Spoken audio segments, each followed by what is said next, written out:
তাইওয়ানকে কেন্দ্র করে জাপান চীন সম্পর্ক আবারও উত্তপ্ত হয়ে উঠেছে।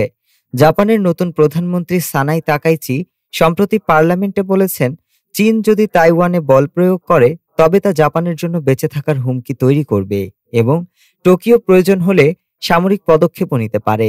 এ বক্তব্য দীর্ঘদিন ধরে জাপানের কৌশলগত অস্পষ্টতা বজায় রাখার নীতির স্পষ্ট বিচ্যুতি। এর পরপরই চীন কড়া প্রতিক্রিয়া জানায়। বেইজিং অভিযোগ করে, জাপানি নেতাদের উস্কানিমূলক মন্তব্য দুই দেশের জনগণের যোগাযোগকে ক্ষতিগ্রস্ত করছে এবং জাপানে থাকা চীনা নাগরিকদের নিরাপত্তার ঝুঁকি বাড়িয়েছে। ফলে চীন নাগরিকদের জাপান ভ্রমণ না করার সতর্কতা জারি করেছে। ওসাকার চীনা কনসাল জেনারেল শুয়ে জিয়েনের সামাজিক যোগাযোগ মাধ্যমে করা একটি পোস্ট বিতর্ক আরও বাড়িয়ে দিয়েছে, যেখানে তিনি লিখেছেন, ওই নোংরা গলাটা কেটে ফেলো। কিন্তু কিছুক্ষণের মধ্যেই পোস্টটি আবার মুছে ফেলা হয়। তবে ধারণা করা হয় এটি জাপানের প্রধানমন্ত্রীর উদ্দেশ্যে লেখা।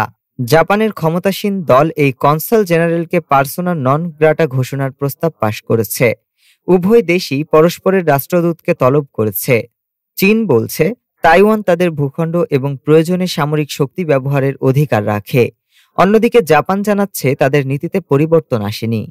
তবে চীনের উস্কানিমূলক ভাষা পরিস্থিতিকে বিপজ্জনক দিকে ঠেলে দিচ্ছে। সব মিলিয়ে তাইওয়ান প্রশ্নে জাপান চীন সম্পর্ক দ্রুত অবনতির দিকে যাচ্ছে এবং দুই দেশের কূটনৈতিক টানাপোড়েন পূর্ব এশিয়ার নিরাপত্তা পরিস্থিতিকে আরো জটিল করে তুলছে। ডেস্ক রিপোর্ট, আজ বার্তা।